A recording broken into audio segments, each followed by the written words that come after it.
Bon, j'avoue, j'ai pas donné de nouvelles depuis un moment, mais il s'est passé pas mal de choses, surtout avec la nouvelle année.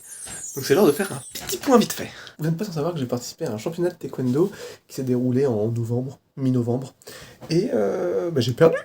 L'an dernier, je découvrais, cette année, je me suis amusé, et l'an prochain, je gagne. C'est l'objectif. L'an dernier, j'étais vraiment tombé contre un débutant et je me disais, vraiment, je manque un peu de cardio, peut-être un peu de souplesse. Ce serait bien que je maîtrise un petit peu le multitemps ou pouvoir enchaîner. Une meilleure garde, mais rien d'insurmontable, quoi. Il n'y avait pas un gap énorme, je me suis dit, ça va se faire. Cette année, c'est pas passé. Hein. Je suis tombé contre quelqu'un de vraiment plus expérimenté, il avait l'habitude des combats, il avait l'habitude sans toutes les compétitions. Il m'a foutu pas mal de belles patates dans la caboche. J'en ai pas mené large, j'ai pas abandonné, et je suis assez fier, mais disons que l'an dernier, je voulais gagner. Cette année, dans mon combat, mon objectif, c'était de réussir à marquer quelques points. C'est pour donner. Donc, heureusement que j'ai pu analyser un petit peu ça. J'ai pas eu malheureusement de rush. Parce que du club, on était plusieurs à passer, donc on n'a pas pu filmer mon combat. Et je n'ai pas de nouvelles du mec contre qui j'étais, à qui j'avais demandé éventuellement de m'envoyer les rushs s'il en avait. Donc, j'ai repéré évidemment des points sur lesquels il faudrait que je travaille. Et donc, j'ai un an pour le faire, parce que l'an prochain, j'arrive en finale. C'est le but, c'est l'objectif, je le veux. Donc évidemment, mon armement des coups de pied, qui plus ça va et plus je monte tendu, donc je suis assez lent. Évidemment, je peux travailler le cardio toujours, les mollets. Lors des entraînements, je me rends compte que j'ai un meilleur cardio que ce que je pensais. Par contre, c'est les mollets qui me font défaut. Sauf que là, je me suis rendu compte en combat que non, mon cardio est pas mal, et que en fait, en termes de mollets, avec l'adrénaline, j'ai pas de problème spécifique. Mais on va continuer à travailler quand même cardio et mollets, parce que plus t'as de cardio, et plus tu peux prendre de court l'adversaire. Puis j'aimerais travailler sur la vitesse. Là, le truc, c'est que lui, il était très rapide. Dès que j'essayais d'attaquer, il m'attendait en contre. Et moi, je pouvais pas l'attendre en contre parce que il était plus rapide que moi sur les attaques.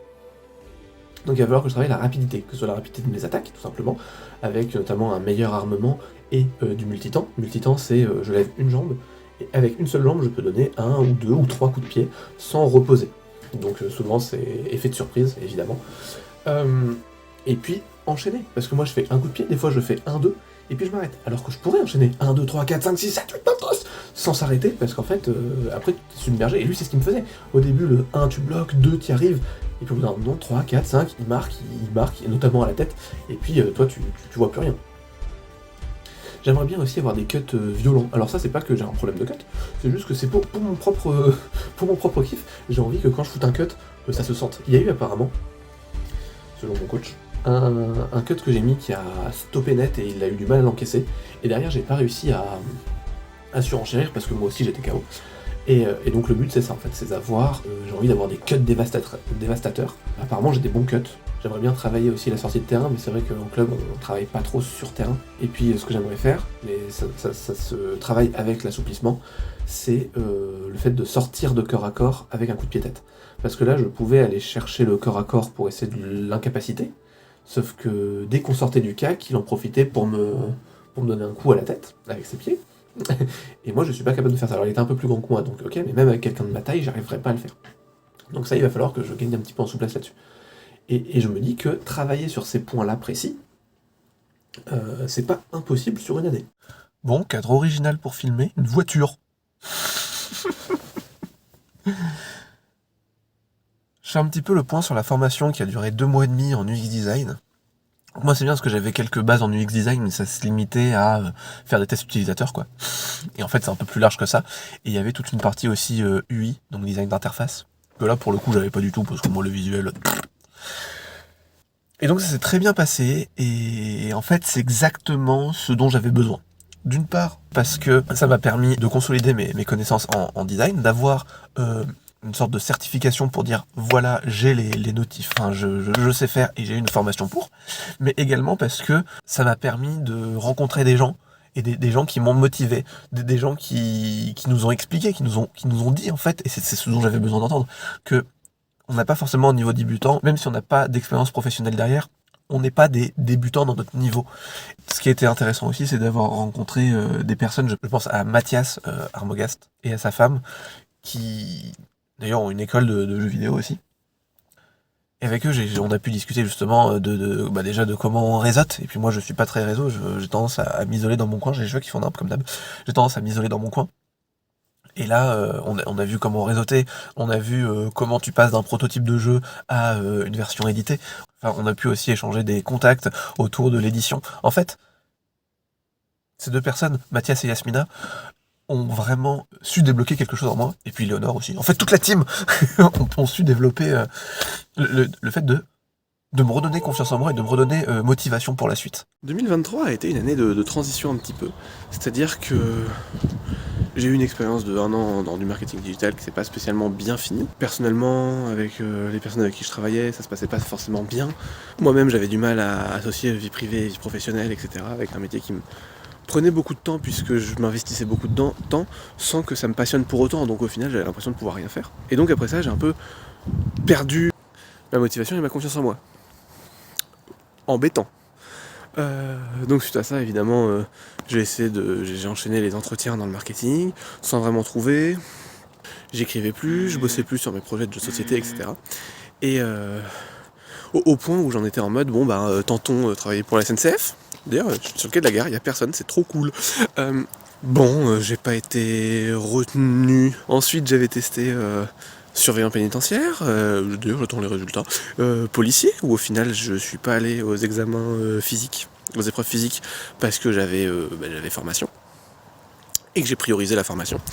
Et j'ai bien fait, parce que c'est exactement ce dont j'avais besoin pour regagner confiance en moi, pour regagner motivation aussi. Là je suis on fire, que ce soit en termes d'écriture, que ce soit en termes de game design, que ce soit en termes d'UX design, et je me rends compte clairement que le design c'est beaucoup plus quelque chose qui me passionne que le marketing notamment. Bon, la différence c'est que le design c'est plutôt des petits contrats, des petites missions, alors que le marketing tu peux avoir un CDI, et un CDI c'est quand même confort, mais que vaut le confort si derrière c'est pour se faire chier quoi. Donc c'était une année transitoire, un peu dommage, mais c'est ce qu'il me fallait aujourd'hui pour en être où j'en suis. Parce que je suis motivé dans l'UX, j'ai toujours la formation Google, la certification Google à passer. J'ai de quoi mettre des trucs dans un portfolio, il faut juste que je fasse un portfolio. Et puis derrière, faut reprendre la quête du hub maintenant. C'est parti pour une seconde phase de réécriture. Elle va piquer celle-là parce qu'il y a eu quand même genre 2 ans de pause. On va aussi reprendre les jeux de société, donc le jeu que j'avais nommé Dieu.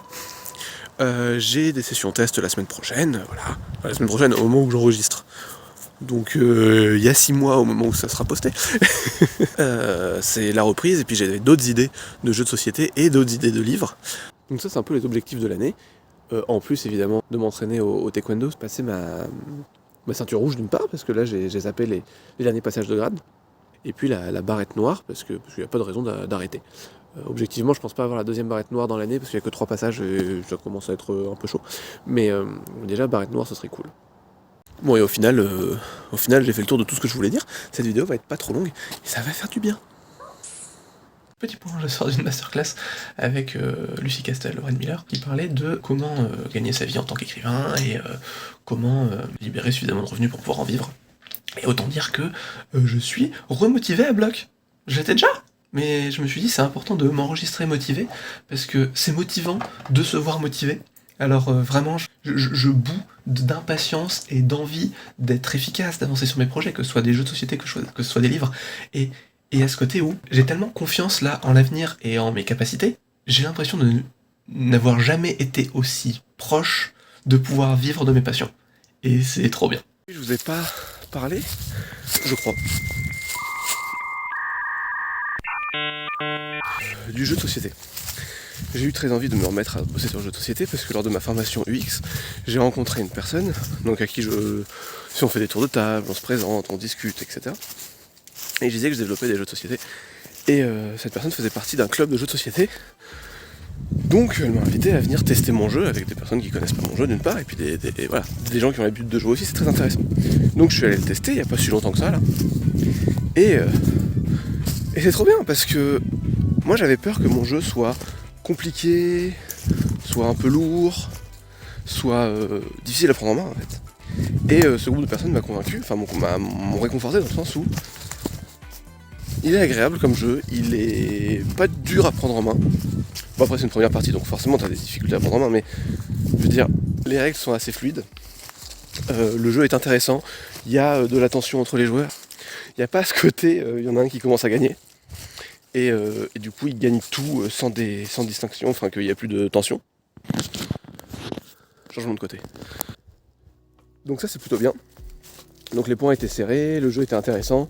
Le jeu n'était pas trop long, parce que c'est vrai qu'il dure 2h30 à peu près, donc c'est un gros jeu de gestion. Et en fait ça passe, ils n'ont pas trouvé ça long, c'est donc que le jeu s'enchaîne bien. Surtout qu'il y a différentes phases de jeu. Donc en fait, comme on n'est pas tout le temps sur la même phase, il y a des nouveaux petits trucs à faire, il y a des nouveaux petits trucs à découvrir tout le temps. Et donc ils sont occupés. Ils ont trouvé aussi que c'était très intéressant la mécanique principale, à savoir que on a tous des actions en tant que joueur, mais on a aussi des actions peuple sur le plateau de jeu.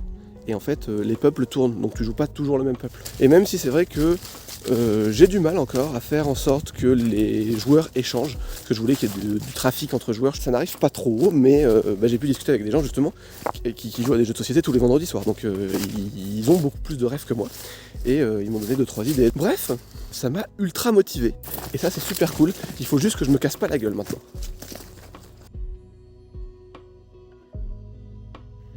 Cette motivation est quand même bénéfique puisque je me suis forcé en revenant de chez papy à aller directement à un salon de jeux de société, un petit salon dans un coin, hein, vraiment un truc pas très grand, où j'ai quand même pu rencontrer un designer de jeux de société. On a pu un peu parler des droits d'auteur, de comment on se fait éditer, comment on trouve un éditeur, et également j'ai pu prendre connaissance, et je ne connaissais pas, pour dire à quel point je reviens de loin, de la LIF, à savoir la Ligue extraordinaire des auteurs-autrices franciliens et franciliennes, où justement ils organisent une fois par mois des playtests entre eux, sachant qu'il y a déjà des gens qui sont édités, il y a des gens qui sont dans l'édition, donc ça permet d'avoir des retours professionnels, des conseils aussi. Donc là évidemment les prochaines étapes ça va être de prendre contact avec eux. Et puis il y a en ce moment des discussions à propos de est-ce que le jeu vidéo doit être reconnu comme une œuvre culturelle, au même titre que les livres, ce qui permettrait d'avoir des droits d'auteur, je veux dire autour des 10%, les livres c'est autour des 10%, ou pas, parce qu'actuellement ce qui se passe c'est que les droits d'auteur des jeux de société sont plus autour des 3%,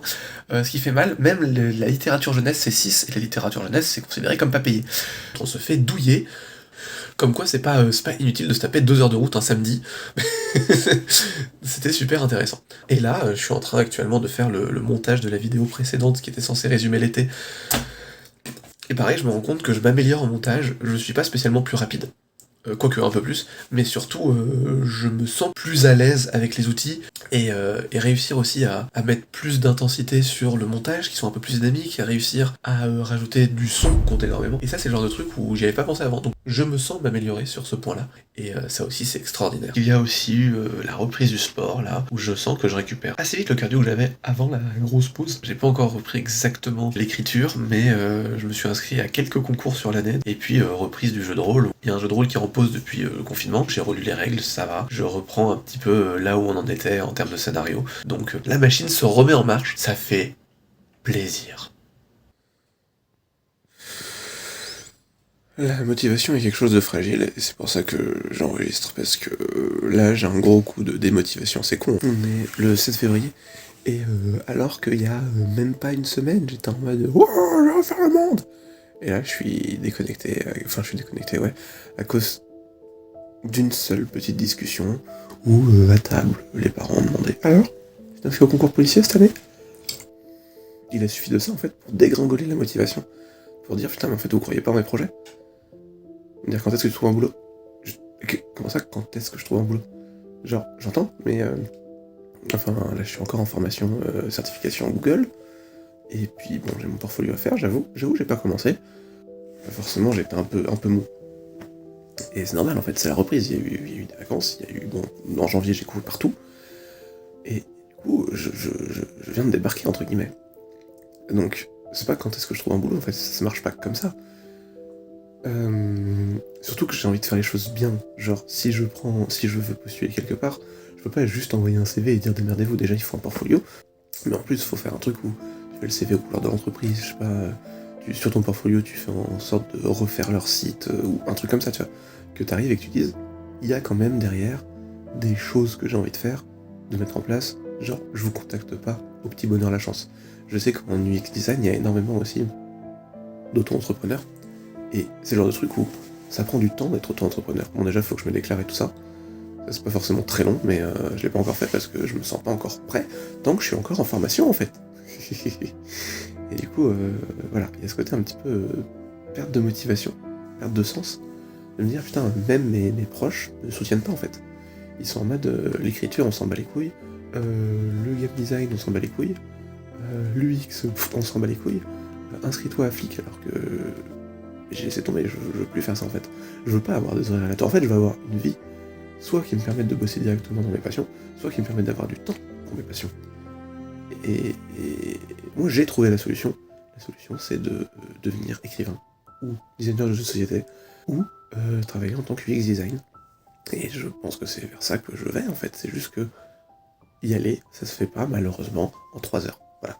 Ça se fait plutôt en 3 mois, 4 mois, je sais pas combien de temps il me faut, mais ça demande un certain temps de me sentir suffisamment prêt, on va dire. Et quand je dis me sentir suffisamment prêt, c'est pas mental, c'est je veux cette formation UX, je veux un portfolio dont je sois fier, réfléchir à une direction artistique personnelle, mais donc dans les domaines artistiques, design, etc., c'est important d'avoir une identité visuelle forte.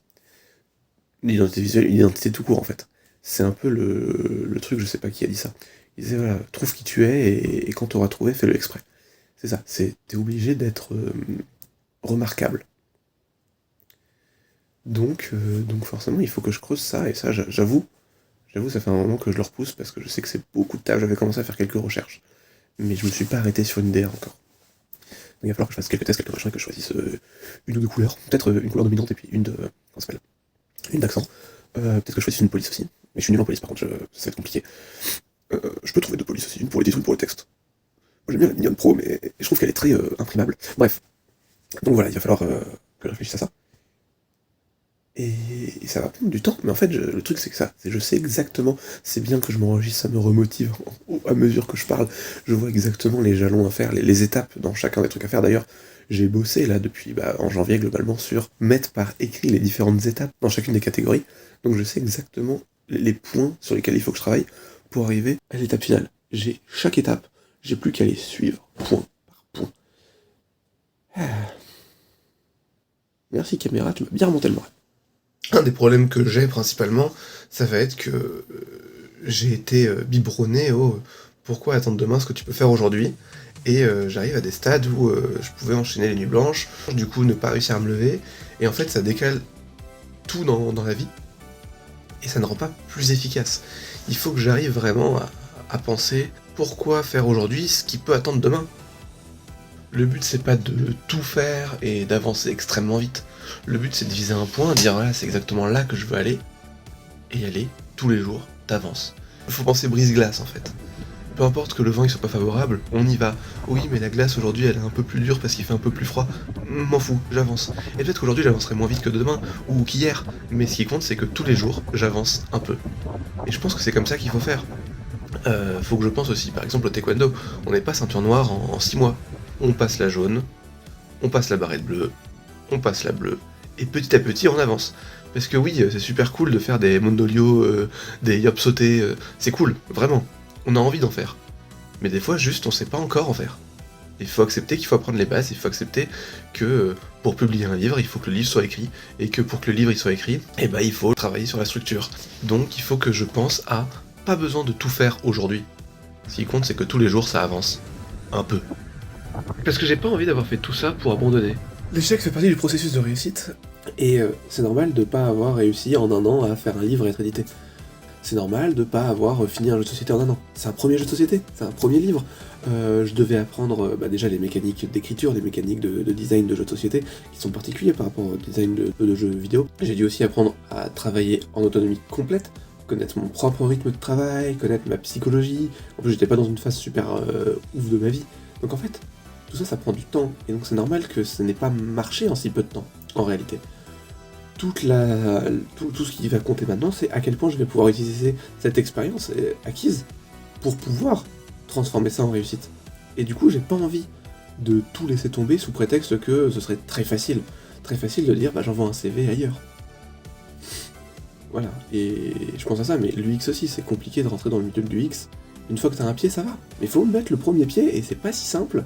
Et en fait, je me dis, C'est le genre de truc où ça va se faire, encore une fois, en allant là, et en y allant tous les jours un peu.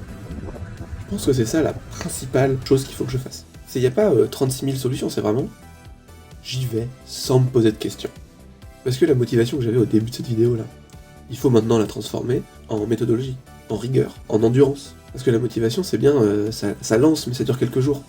Maintenant j'en suis au stade où la motivation redescend, mais il faut que je garde cet entrain et cette volonté en fait pour atteindre les objectifs que je me suis fixés cette année.